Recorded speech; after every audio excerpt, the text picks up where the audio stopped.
Señoras y señores, saludos, bienvenidos a la hora 22. Muchas gracias nueva vez por estar con nosotros. El escritor José Miguel Soto Jiménez está con nosotros. Hoy está el escritor y con gran satisfacción y sorpresa para ustedes, lo verán, con el tema de su nuevo libro, El Doctor. Buenas noches, ¿cómo está? Bueno, buenas noches, Gregory. De nuevo, expresarte el placer de estar aquí. Ya yo soy un habitué del programa, de estar aquí contigo, siempre debatiendo temas interesantes. Comparto contigo el interés que va a despertar esta obra sobre un personaje tan importante en la historia dominicana, en la historia contemporánea dominicana, y tan importante también por lo debatido y por lo que levanta el personaje. Y entonces, de nuevo, como siempre, un saludo muy dominicanista a toda la audiencia de nuestro programa. Cierto, suyo también. Mire, y tenemos que especificar que sí, que no es una coincidencia el título, El Doctor, es del doctor Joaquín Balaguer, por el cual usted ha tomado ese nombre para el título de este libro, y precisamente cuando se habla en República Dominicana del doctor, el dominicano sabe que se habla de Joaquín Balaguer. Y mire, yo le quiero mencionar tantas cosas que voy a empezar por indicarle. En el liminar del libro, Pedro Gil Iturbides indica que usted retrata al doctor Joaquín Balaguer. Bueno, viniendo de Pedro Gil Iturbides, también un personaje bastante conocido, pero además un personaje que en diferentes épocas, y se puede decir que casi siempre, pero en diferentes épocas más que otro, gozó de la confianza absoluta del doctor Balaguer. Y cuando hablo de la confianza absoluta, porque simplemente no era un servidor más. Yo digo que era un amigo del doctor Balaguer con derecho a veto. Ya. Y había un rejuego intelectual entre ellos, no solamente de obsecuencia, sino que él podía hacer cosas. Bueno, y una persona, un veterano periodista, que aparte de otras vivencias, no era el típico común, no era el político común, reformista, por ejemplo, Sí. sino que era una persona que, yo podía decirlo todo, le renunció al doctor Balaguer siendo ministro de Educación. Entonces, él conoce muy bien esa personalidad, porque la trató de cerca. Y no solamente en el poder, sino fuera del poder también. Entonces, que lo diga Pedro Gil es más que un halago, casi es una condecoración. Y tener la capacidad de retratar al doctor Balaguer en una obra. Sí. Bueno, fíjate, yo hago la observación de que no es una obra biográfica. Tal como lo dice en el prólogo Tony Raful. Claro. Y especifica y aclara que tampoco es una biografía. No, no es una biografía, ni tampoco una obra simplemente laudatoria, ni tampoco, ni mucho menos, una obra que tenga que ver nada con insultos, imprecaciones. Bueno, es simplemente una radiografía del hombre político. Bueno, un hombre político que no hay que hablar mucho de ella, con sus luces y sus sombras, pero que como credencial tiene la particularidad de que fue 6 veces presidente de la República. Y entonces todos, no solamente sus amigos y seguidores y la gente que lo admiró, sino que todos, incluyendo los que lo sufrieron en muchos casos, y sus opositores, lo declararon el padre de la democracia dominicana. Y eso no es simplemente un acto, vuelvo y repito, obsecuente ni cortesano, sino por eso, por esa permanencia en la vida pública de un hombre que tuvo un largo tiempo en ella. no solamente como presidente. Puede decir que el doctor Balaguer, que nació en 1906, ya con 20 años o menos, ya saltó al ruedo público y es una personalidad integral interesante, porque Balaguer simplemente no es el hombre político, es un intelectual que tiene una gama muy variada. Por eso de variada, podría entonces yo empezar a mencionarle a usted que dentro de la introducción y complemento del título, usted califica al doctor Joaquín Balaguer como una persona indescifrable, Sí. Extremadamente indescifrable. Sí, bueno, Impredeciblemente indescifrable. Sí, pero yo creo que eso de enigmático e indescifrable era una construcción misma del doctor Balaguer. Ya. Sin caer en la poesía, yo puedo decirte que Balaguer hizo una metáfora de sí mismo. Nada de providencialismo, ¿eh? Estamos hablando, yo hablo también de eso, de un largo aprendizaje. De un largo aprendizaje y con maestros. Entonces, maestro que en ese ejercicio político él mismo corrigió. O sea, él tomó lo bueno de sus maestros, ¿verdad? Y trató de desechar lo malo. Pero lo malo, yo no estoy hablando de lo malo en categoría moral, sino en el mismo ejercicio político y en la vida misma. Él lo corrigió para construir esa leyenda sobre sí mismo que prevaleció hasta nuestros días. Cuando hablo de nuestros días, un oficio de difunto, post-mortem, del doctor Balaguer, que yo pienso que esa leyenda esmeradamente construida, y no solamente de lo bueno y rescatable, sino también de lo malo, ¿verdad? De lo discutible, porque el doctor Balaguer yo pienso que tenía una obsesión con el recuerdo. ¿Cómo así? Bueno, todo lo que hizo era para que fuese recordado, no solamente para sacarle provecho político, como se lo sacaba, sino para ser recordado. Un elemento simple para no meternos en la disección cabal del personaje, te diré que las obras físicas, el presidente constructor, eso tenía un antecedente que tiene que ver mucho con Roma, porque yo digo, entre otras cosas, que el doctor Balaguer actuaba como un romano y él mismo se creía un romano. Y cuando hablo de romano, me estoy hablando a la referencia cultural de un hombre que era un erudito, como dijo Fidel Castro. Era un erudito. Entonces, en esa erudición eran armas. Pero él sabía que él estaba condenado a ser recordado, más allá de las veleidades políticas, ¿verdad? Eso que yo digo, que fue 6 veces presidente de la República. Yo pienso que el hombre, el constructor, el mandatario constructor, era una forma de prevalecer en el recuerdo. Y yo recuerdo las placas que se le ponían a las obras que él construía o a las vallas.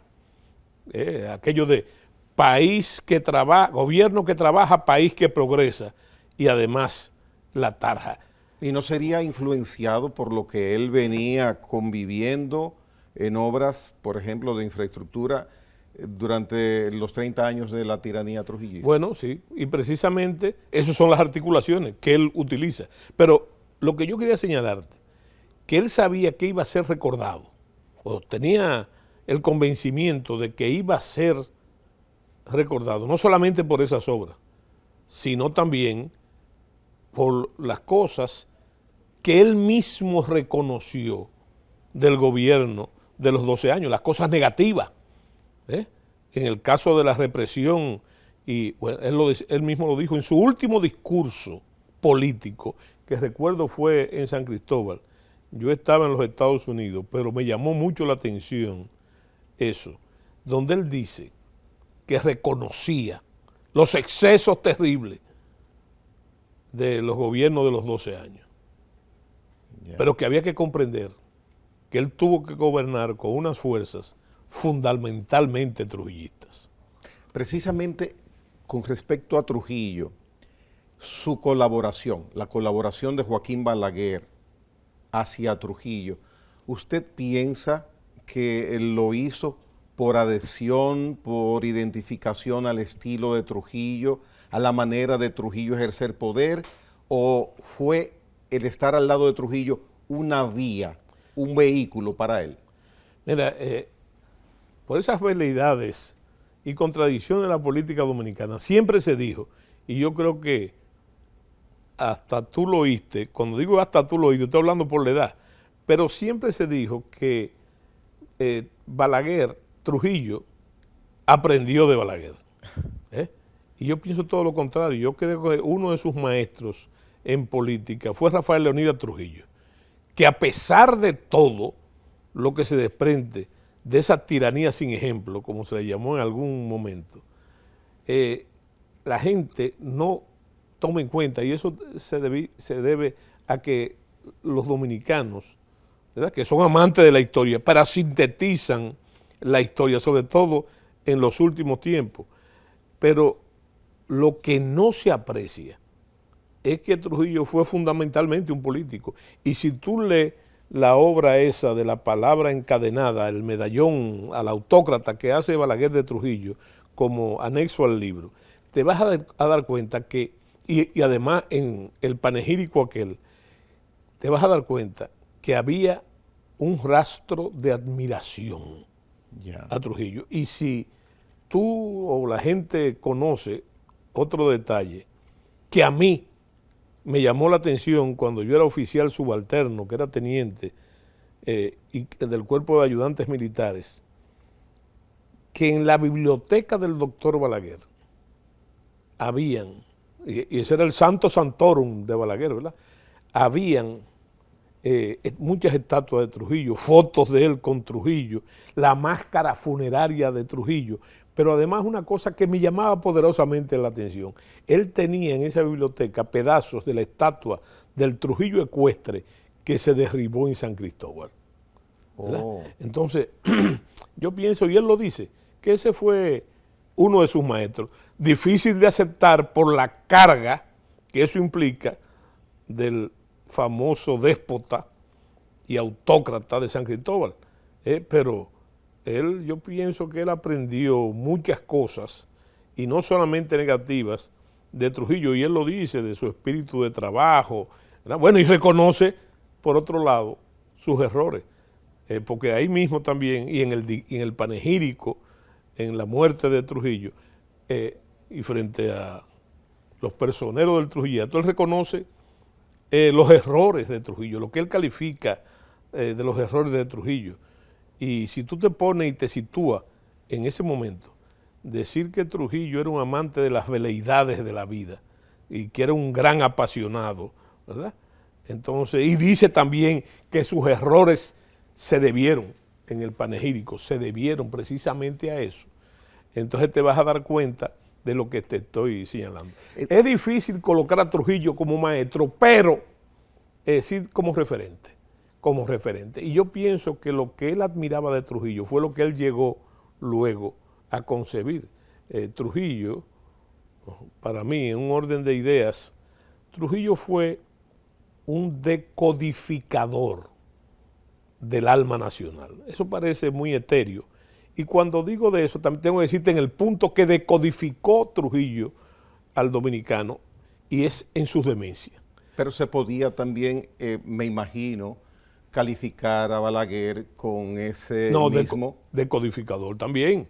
Pero él decodifica en base a ese referente. ¿Verdad? A ese referente. Y yo pienso que han existido en la política contemporánea, para no irnos más para atrás, yo pienso que tú puedes medir la presencia de nuestros grandes líderes y presidentes y gobernantes con ese denominativo. Yo creo que Trujillo fue un decodificador del alma nacional en su momento, y el punto de decodificación es en la demencia. En la demencia, en ese loco que todos llevamos dentro, ¿verdad? En una que en otra medida. Y entre esa decodificación tú vas a tener el cúmulo de medallas, el bicornio, ¿verdad?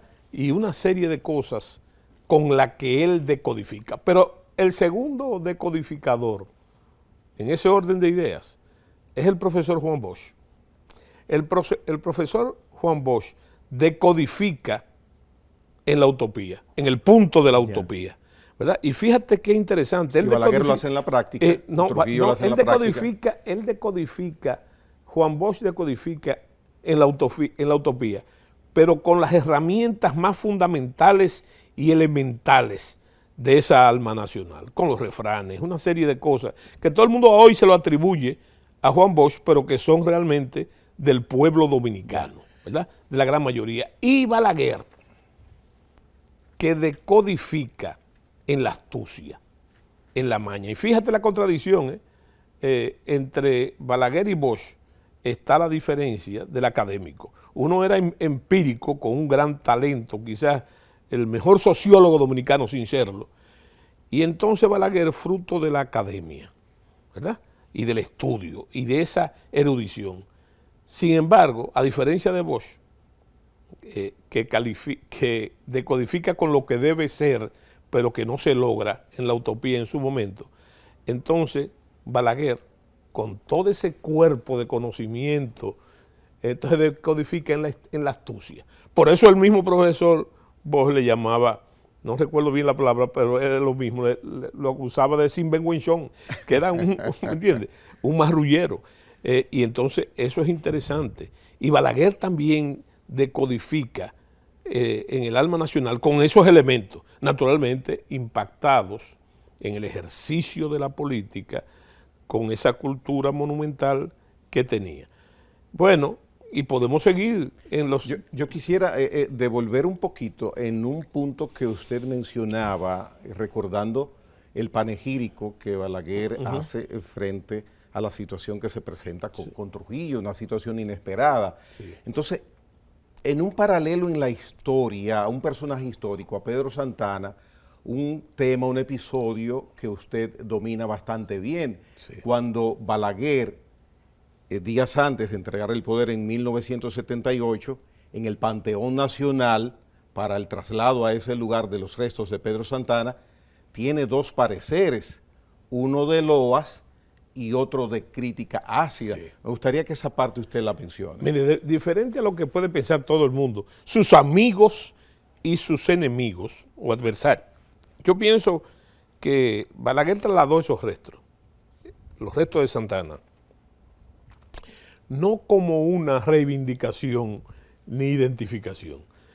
Hay que comprender en la mentalidad de Balaguer, con esa y muchas otras acciones, que Balaguer a veces hacía cosas como esa, simplemente para decir un discurso. O sea, tú dirás, eso es bastante bueno, pero para decir un panegírico histórico. Déjame decirte que yo como teniente estuve en esa actividad. Y recuerdo que el historiador Manolín Goico Castro, yo lo cito en mi libro, cuando Balaguer terminó el discurso, le dijo: doctor, usted no debió traer al general Santana al Panteón para insultarlo. Hasta ese grado, porque Balaguer coge la pica de la palabra y arremete contra ese terrible fantasma, ¿verdad? Comenzando el discurso mismo, que parecía que como el impacto en la metáfora, ¿verdad? El impacto de cómo, qué pensarían esos grandes muertos que están ahí al ver entrar el cadáver de Pedro Santana, muchos de ellos que fueron sus víctimas, ¿verdad? Y a veces en ese mismo panegírico el presidente Balaguer comete exageraciones, por no decir que habla mentira. Por ejemplo, hay una, él dice en ese panegírico que cuando se fusiló al centinela de la frontera, Antonio Duvergé, a Bois, Santana se bajó del caballo y golpeó de una patada el cadáver, ¿verdad? Es un efecto retórico, pero históricamente eso no pudo pasar, porque Santana estaba en la capital en ese momento, debidamente demostrado, y a Duvergé lo fusilaron en el Ceibo. Ya. O sea que, pero hay otras cosas también interesantes en ese evento. El tiempo transcurrido, ojo, entre la emisión del decreto que traslada para esos retos, creo que fue en el 69 o el 70. ¿Y cuándo lo traslada finalmente? ¿Cuándo lo ejecuta el decreto? Lo ejecuta un mes antes de entregar el poder en el 78. Eso es también un gesto de premeditación para el recuerdo histórico. Bueno, y no solamente eso, sino para hacerlo en el momento preciso desde el punto de vista político. Porque antes, en el 76, había hecho todo una ceremonia monumental. Para Duarte. Para Duarte, allá en las Américas, ¿verdad? Y entonces con un discurso, quizá la mejor apología de Duarte que se ha hecho. Pero después entonces, fue en el 77, en el 78, no recuerdo bien, le cambia la cara totalmente con una inversión gigantesca al Parque Independencia para construir ese mausoleo donde están los tres padres de la patria, ¿verdad? Y fíjate cómo se escalonan en el tiempo esos mensajes. Y finalmente, el traslado de los restos de Santana, cuando ya se va del poder en el 78. A escasos días de entregar. Exactamente. Ya. Mire, vamos a hacer una pausa. Vamos a continuar escuchando al autor de El Doctor, José Miguel Soto Jiménez, después de la pausa.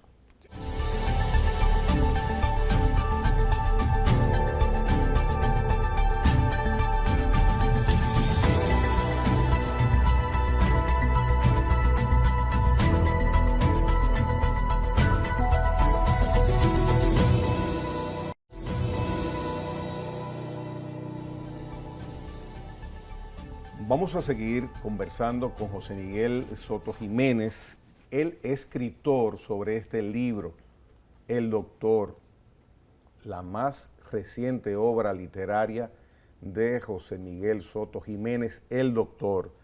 Verdaderamente supongo que será un bestseller, no sé en qué tiempo se logra la categoría de bestseller, pero ese libro inmediatamente salga, pues va a ser buscado con mucho interés. Tony Raful también en el prólogo, por importante el enfoque que él hace, dice que usted tuvo para escribir este libro una ardua tarea de tratar de esbozar e identificar las facetas de Joaquín Balaguer, ¿Qué significó eso? ¿Cómo usted lo logra? Bueno, no, hay algo interesante. Hay muchas de ellas que son fruto también de la cultura y de la intelectualidad, porque esas son las facetas del doctor Balaguer. Yo hago una radiografía, o intento hacer una radiografía del hombre político, pero hay que tomar en cuenta que Joaquín Balaguer también fue poeta, fue ensayista y un brillante orador. Por eso yo uso mucho el término de tribuno. Y entonces, fíjate, es una tarea ardua y fácil también. Lo que hay que despojarse de las pasiones para poder entonces buscar esas cosas que no están escondidas, que son fruto de él. Una obra importante, historiográfica, de calidad, no así tanto, es una opinión muy personal, de la poesía. Yo creo que Balaguer hacía más poesía cuando escribía prosa que cuando hacía poesía, porque Balaguer estaba atrapado en un clasicismo en la poesía muy anterior a su época, ¿verdad? Y entonces, tener en cuenta también que Balaguer era un filólogo.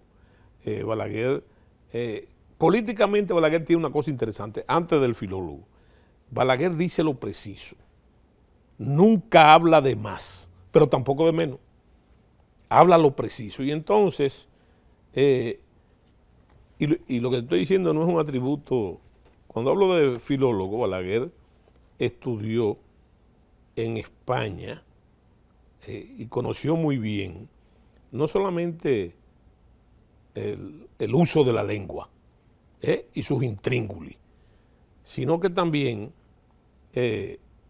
tiene un conocimiento producto de la cultura de la lengua castellana. Muy bien. Y fíjate que Balaguer siempre cita los doctrinales de la lengua, ¿verdad? Y entonces, en esa tesitura, esa es otra faceta del doctor Balaguer, ¿verdad? Pero yo creo que la faceta importante de tomar en cuenta es la faceta del tribuno. Fue uno de los grandes tribunos de la República, pertenece a un grupo de tribunos históricamente señaladas. Fíjate que no estoy hablando de categorías morales ni tampoco políticas. El tribuno como tribuno en sí, a la manera, como yo te dije, a la manera de un romano, ¿verdad? Y entonces Balaguer era un tribuno deslumbrante. Y en esa tesitura habría que hablar entonces de las condiciones del hombre político. Precisamente usted también trata en el libro una característica, una cualidad, algo que puede decirse una astucia, y es la capacidad y la habilidad de Joaquín Balaguer de mantenerse en el poder. Sí, claro, pero no solamente mantenerse en el poder, sino la frialdad. Eso que tú señalas con otros atributos, Balaguer era un hombre fundamentalmente frío, lo que no pasaba con el tribuno. Balaguer se crecía cuando hablo que se crecía retóricamente en la tribuna, ¿verdad? Y entonces era otra cosa, pero Balaguer en política era un hombre extremadamente frío, y eso que ha sido señalado por detractores, era precisamente una de sus virtudes políticas, ¿verdad? Para muchos era un vicio, ¿verdad? Y muchas veces que rayaba en la crueldad, pero el hombre político requiere de esa flema. Balaguer era un hombre flemático en esa circunstancia. Y cuando hablo de flemática, porque a veces es muy fácil, no todo es así, ser flemático desde el poder, sino también en la oposición. Sobre todo. Sobre todo en la oposición. Y Balaguer era, en ese sentido, flemático. Como yo digo en muchas ocasiones, ya usando otra imagen, Balaguer era capaz de tragarse la catedral primada sin eructar.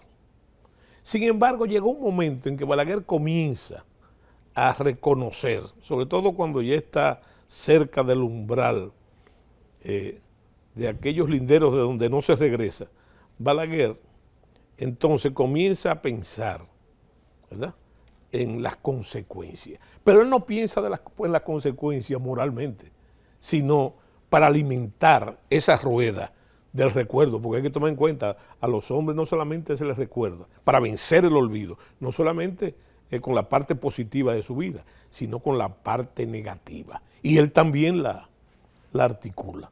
Fíjate esa frase que yo te dije, aquellos que quieren desdibujar esas partes negativas de Balaguer, recuérdalo, eso no lo dice Soto, lo dice el propio Balaguer, que reconoce esas acciones, desafueros terribles de los 12 años, del llamado régimen de los 12 años, pero que él, y ahí viene el hombre político, le tocó gobernar con una fuerza fundamentalmente trujillista, y sus argumentos, en su coherencia, en el propósito y en el despropósito, de ahí viene la figura de los incontrolables. Los incontrolables ante ese cúmulo, ¿verdad?, de esas acciones represivas. Entonces, eso no es asunto de él, es asunto de esas fuerzas incontrolables que tenían su origen en lo que despertó la guerra civil o la llamada revolución constitucionalista del 65, y él fue el advenimiento, si se puede llamar, de lo que vino después. Y cuando él mencionó que ha sido verdaderamente histórica esa frase o esa calificación que él daba a ciertas personas de los incontrolables, él los calificó de incontrolables, él pudo haberlos erradicado. Bueno, pero que eso de alguna manera estaba al servicio de su posicionamiento en el poder. ¿Me explico? Entonces eso es una astucia maquiavélica. Bueno, fíjate, ahora que tú mencionas eso, siempre se ha dicho y se ha querido ver como que Balaguer se aprendió de memoria El Príncipe de Maquiavelo, El Fouché de Stefan Zweig, pero de manera más global yo pienso que hay que examinar las memorias de Adriano, de Yusenó, porque ahí lo dibuja. Lo otro se puede desdibujar, pero aquí él se dibuja plenamente con eso. Y recuerdo un hecho interesantísimo, que él mismo lo cita. Creo que fue cuando se hizo y se criticó muchísimo la 27 de febrero. Y la avenida 27 de febrero como una obra suntuosa y que iba a contribuir a la inflación. Y el ejemplo, cuando los periodistas le preguntan, él dice, bueno, lo mismo pasó con el Coliseo en Roma. Me explico, se le critica a Tito y a sus descendientes que eso lo mismo se dijo, que contribuía a la inflación, y dice él, pero a pasar del tiempo, desaparecieron los Césares, desapareció el imperio y el Coliseo está ahí. Lo que usted mencionaba al inicio, claro, la parte del recuerdo, de que se ha recordado. Claro, y entonces, fíjate cómo el doctor juega con esas categorías. Y hay un aspecto que a mí me llama la atención y yo creo que fue uno de los motivantes de yo abordar esa tarea a los 20 años de la muerte de Balaguer. Fíjate que yo rehuyo el mismo aniversario para la salida y rehuyo también el nacimiento del caudillo de Navarrete, vamos a llamarlo así, sencillamente para que no se vea que es una obra más laudatoria ni apologética, porque eso no es el sentido. Pero fíjate un detalle, que también, ya yo te hablé de lo que se hablaba del maestro y del alumno, que fue todo lo contrario. Trujillo no aprendió de Balaguer, yo creo que Balaguer aprendió de Trujillo como hombre político, a pesar de que los referentes eran totalmente diferentes. Rafael Leónidas Trujillo llegó a un tercer curso de primaria y este señor estudió en la Sorbona y en Salamanca, ¿me entiendes? Entonces, primero en la Universidad Autónoma, después en España, después en Francia, antes de acceder a su itinerario como diplomático, que también fue otra enseñanza. Pero yo te digo que hay que relacionar entre las motivantes. Está el hecho de un hecho de actualidad. Yo soy de lo que creo que la historia no sirve para nada, sino como referente. No simplemente para recordar, memorizar las fechas. La historia no se puede corregir, pero sí se puede aprender mucho de ella. Y recuerdo una frase de Martin Luther King que yo cito en el libro. Y dice, el pasado me sirve en tanta que en víspera del futuro mi alma lucha con el presente. Y entonces, yo pienso que, fíjate, ese es el objetivo político del libro. De ninguna manera imitar a Balaguer o sus métodos. Es una figura irrepetible en todos los lados del espectro, ¿verdad? Cuando hablo del espectro es de un lado y del otro del temperamento nacional. Yo lo que hablo es de que esas circunstancias están prisioneras de una lógica política que tiene una influencia tremenda en el presente de la República Dominicana. Porque si no es para copiarlo al doctor Balaguer, ni para alabarlo, ni para biografiarlo, sí es para que sirve de referente, para que tanto la izquierda y la derecha, tanto la izquierda y la derecha, logren repensar a Balaguer para corregir los errores que cometieron. Fíjate, la izquierda y la derecha, porque siempre se ha dicho, y ahí viene la cita que quería hacerte, siempre se ha dicho que Balaguer no se explica sin el profesor Bosch, sin su antagonista, ¿Usted entre está de comillas. acuerdo con No. Y también se dice, con otra figura que hay que tomar muy en cuenta para ello, como referente, con el liderazgo del doctor Peña Gómez. Pero usted está de acuerdo. Pero el problema está que de una manera discriminatoria no se quiere reconocer el papel de las izquierdas revolucionarias en un momento dado para esos mismos fines. Balaguer no puede en muchos momentos justificar no solamente la represión, sino el continuismo, sin el labor de la izquierda revolucionaria. Y yo pienso en ese sentido, y la idea no es mía puramente, sino de una reflexión que me hizo en un programa Fausto Rosario Adame, de que había que repensar a Balaguer, de que había que repensarlo para eso, para corregir los errores. Entonces, y plantearse, pero ¿para qué corregir los errores? Si en el pasado no se puede corregir. Estamos hablando con fines políticos. ¿A qué grado tal? Y tú me dirás, la izquierda revolucionaria. Sí, la izquierda revolucionaria que acaba de llegar al poder en Colombia, ¿verdad? Acaba de llegar en Colombia y en otros sitios. Pero también la derecha, porque hay que pensar muy bien. Balaguer, cuando llega al poder en el 66, y en su discurso de inauguración, él lo dice, cuando en un acto insólito, él dice que no va a admitir huelga ni subversión de ningún tipo, que quedan prohibidas las huelgas, ¿verdad? Y él mismo hace la salvedad, ni de la de izquierda ni de la derecha. Porque hay que saber eso también, que el que saca a Balaguer del poder en el 62 y lo manda para el exilio, es la derecha, no es la izquierda. Pero yo lo que te digo es que sin la izquierda, Balaguer no se puede sostener.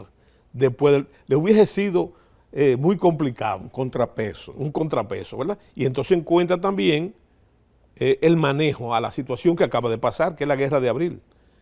Y que la izquierda misma se tira sobre la espada, ¿verdad? Y la mejor frase, para no entrar en esos vericuetos, es la que dice Rafael Chalhú Mejía, un miembro reconocido de la izquierda revolucionaria, que él dice, del MPD, él dice que el doctor Balaguer, la izquierda revolucionaria, actuó moralmente aceptado. Pero políticamente se equivocó, porque le dio continuidad a una guerra que ya nadie quería. Se acababa de pasar el trauma de la guerra de abril, ¿verdad? Y entonces ellos continuaron con dos eventos fundamentales, pero una declaración formal de guerra armada que se le hizo, primero la conferencia Guido Gil y después la conferencia Hilda Gotró. Fueron declaraciones armadas que le dieron a Balaguer entonces los argumentos para enfrentar la guerra, para que el Estado enfrentara la guerra.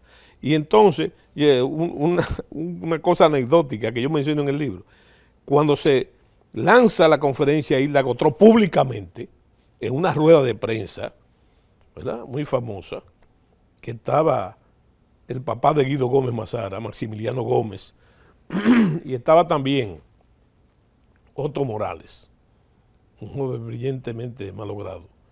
Óyeme, que lanzan la guerra popular. Los periodistas, ustedes van al Palacio a preguntarle a Balaguer que qué le opina, porque eso no fue escondido. Eso no fue escondido, fue un lanzamiento público. Entonces Balaguer se despacha diciéndole que ninguna guerra es popular, que lo único popular es la paz. Wow.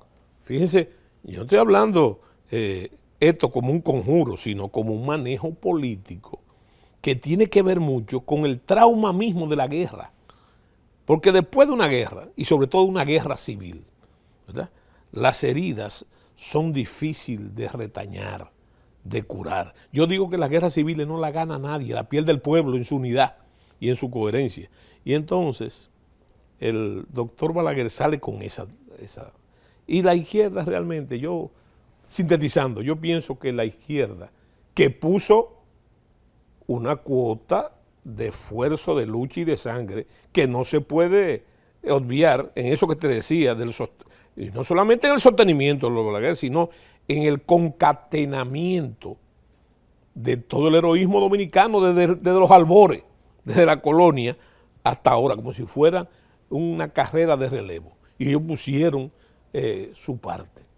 Naturalmente, eso es lo que yo digo, que de ambos hay que corregir. Hay que corregir para fines políticos ciertas actitudes que habría que discutir, ¿verdad? Pero para eso hay que pensar en el caso de ellos, pensar al enemigo, y de la derecha también, porque fíjate que la derecha dominicana sigue dispersa, la derecha sigue dispersa, ¿verdad? ¿Y quién la dispersó?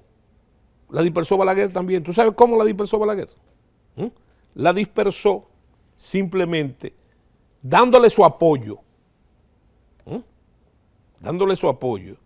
a los partidos de centro izquierda, a los dos partidos de centro izquierda.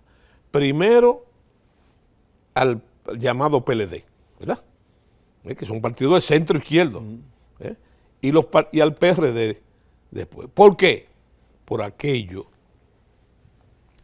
que se dice que los partidos liberales, y ahí viene otro concepto, conservadores y liberales, en la historia dominicana, tradicionalmente, la llamada izquierda nunca ha gobernado el país, como no había gobernado en Colombia hasta ahora. Sí.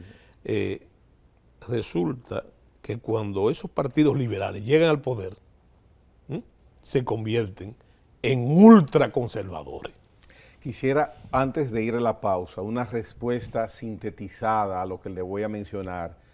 Si Balaguer, que su carga política negativa la consigue en el periodo de los 12 años como gobernante, no hubiera sido quien estuviera al frente de los destinos de República Dominicana del 66 al 78, y hubiera sido otro u otros gobernantes, hubieran corrido con la misma suerte de cargar con un costo político en ese periodo. Le pregunto. ¿Y le respondo ahora? ¿O después de breve, la pausa? ¿Me lo puede responder breve? Bueno, es que las cosas... ¿O es porque Gregory, fue Balaguer? No, Gregory, óyeme. Tú no puedes analizar lo que no pasó, ¿verdad? Tú puedes especular cosas. Ahora, la pregunta que tú dices, ahí Balaguer es el hombre de las transiciones. ¿Por qué te digo eso?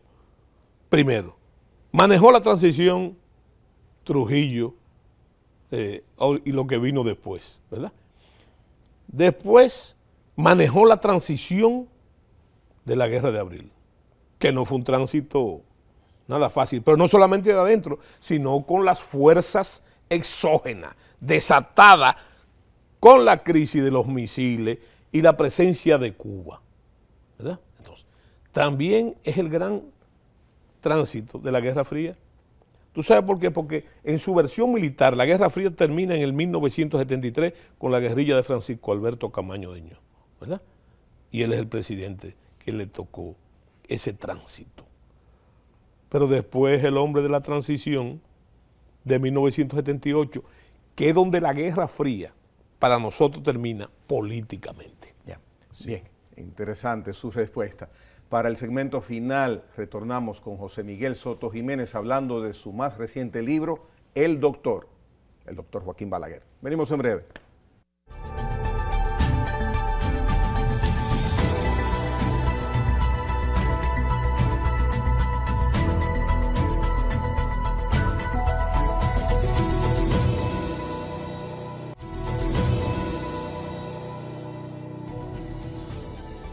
Bien, General Soto Jiménez, mire, verdaderamente manejar de parte suya un tema sobre aspectos, facetas de Joaquín Balaguer ha de ser verdaderamente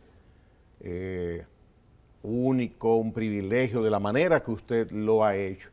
Y dentro de esos aspectos, quisiera saber si hay algo que a usted, dentro de la preparación de ese interesantísimo libro, lo detuvo, lo zarandeó, lo motivó, lo impactó en el manejo, sabiendo que iba a plasmar ese episodio o esos episodios. ¿Hay algo que resaltó o algunas cosas que resaltaran que usted la pudiera mencionar? Bueno, fíjate, lo más difícil para cualquier escritor es salirse de su obra, salirse fuera de su obra. Bueno, y por esas cosas, no casualidades, sino causalidades, vamos a llamarlo, de otra obsesión del doctor Balaguer, que era el destino, que para mí era un pretexto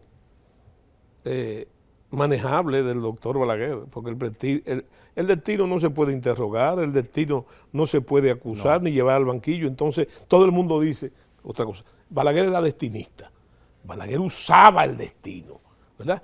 Como era un mago también. ¿Cuál es el mago? De eso hace referencia a Pedro Gil Iturbide. Bueno, en su definición más simple de mago, nada que ver con el esoterismo, que también se ha hablado. Oiga, Balaguer simplemente, como manejaba las causas, políticamente hablando, era dueño de los efectos.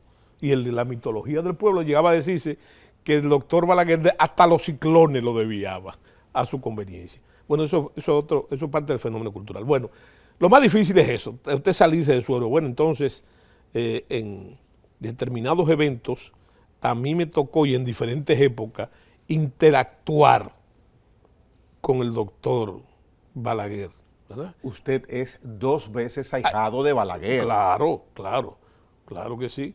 Y entonces, es una forma que yo digo, es cerrar un círculo, ¿verdad? Y entonces, yo quiero decirte que hay eventos que la gente no conoce, que no podía conocer, y no precisamente de la parte parental con Balaguer por la influencia de mi abuelo, que era un gran amigo del doctor. El Balaguer decía que es el hermano menor que él nunca tuvo. Bueno, no por eso. Su abuelo materno. Sí, mi abuelo materno. No solamente por eso. Yo estoy hablando de eventos que ya desarrollada mi carrera militar, a mí me tocó interactuar, por ejemplo, la primera visita como presidente electo del presidente Hipólito Mejía, yo estuve presente ahí, me tocó acompañarlo. Y entonces esa es instantánea. La otra fue la despedida del doctor Balaguer. Yo como ministro, junto con el general Jaime Marte Martínez, jefe de la policía, y el general Jesús María Hernández Cruz, me tocó irme a despedir del doctor Balaguer. Una cosa que parece surrealista, ¿verdad? Pero me tocó ir a despedirme. Y ese diálogo que tuvimos con él, muy importante. Y la otra es, entre otras cosas, el famoso que yo le llamo blackout del doctor Balaguer, que fue, muchos se dicen, no hay una precisión del caso, pero fue que parece que por el uso inadecuado de los medicamentos, o quizás simplemente una rapsodia senil o lo que fuera, que demostró que no era así, porque después de eso hubo bastante Balaguer que manipular, o sea que bregar con él, sino que el doctor un día mandó una carta firmada por él, con su confianza en general Prebello al periódico Hoy, donde citaba a un duelo a pistola, a un personaje que él dijo que iba a hacer, o a un grupo de personajes que él iba a declarar el 27 de febrero en el Congreso, ¿verdad? El duelo era a las 4 de la tarde y una serie de cosas que él dice, bueno, que eran fruto de que el doctor en ese momento, ¿verdad? Había sufrido un blackout. Ya. ¿Verdad? Y entonces, ¿cómo se pudo liciar? Y por esas cosas del destino, a mí me llegó esa carta, me la llevó Roberto Santana, a la sazón rector de la Universidad Autónoma, y entonces comenzó para nosotros un itinerario de crisis. Pero fíjate qué interesante, para lograr que no colapsara la institucionalidad con el blackout. Y entonces hay muchos testigos interesantes vivos que yo cito ahí, que el primero fue el almirante Iván Vargas Cepeda, que era el ministro, pero ahí también estaban sus asistentes, junto conmigo y con Roberto, que amanecimos esa noche tratando de evitar de que el blackout no se hiciera público, como no se hizo, porque se logró recuperar esa carta, sacarla de los periódicos. Hubo un periódico que hubo que retirarlo. Estamos hablando de las 3 y las 4 de la mañana. O sea, llegó a imprimirse. ¿El qué? Uno de los periódicos. El periódico Hoy, que fue el receptor de la carta, no. Pero también se mandó al listín. Y el listín sí hubo que volver a ¿Y se retiró tirar con la anuencia de los editores? Pero claro, ya. Claro que sí. Luego porque es que eso causaba, y además, fíjate una cosa, el talante de cierto personaje, que yo lo hice partícipe de lo que estaba pasando. Junto a Roberto, por ejemplo, yo llamé al presidente Mejía, ¿verdad? No era presidente en esa época, para decir lo que estaba pasando. Porque yo quería hablar con Peña Gómez, y entonces, con el doctor Peña Gómez, ambos dieron una muestra de madurez política, por diversas razones, donde manifestaron que esa carta no podía publicarse. Y hay que situarse, señores, estamos hablando que eso fue en el 95, se había llegado al acuerdo, al famoso acuerdo por la democracia. El pacto por la democracia. El pacto por la democracia. Y todo era evidente que el doctor Peña Gómez era el candidato a favorecerse en esas elecciones, como lo fue en la primera vuelta. Y aún ¿verdad? así tuvo la hidalguía de decir que no convenía. Claro. Ya. Y además que eso tumbó por el piso toda aquella mitología de la retórica del doctor Peña Gómez, que en una ocasión dijo que se necesitaba un coronel que se casara con la historia. Ahí lo que demostró fue tanto Hipólito Mejía como Peña Gómez. Sensatez. Bien, mire, aunque no tenemos tiempo para seguir escuchando tan interesantes relatos de parte suya, sí hay tiempo para adquirir El Doctor, la más reciente obra literaria de José Miguel Soto Jiménez.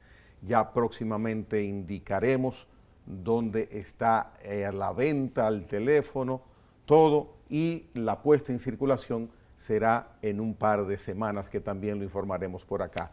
Agradecido por su contribución a la historia, al buen escribir y a la facilidad y a la capacidad que uno va a tener de tener una buena lectura en sus manos con este libro. Bueno.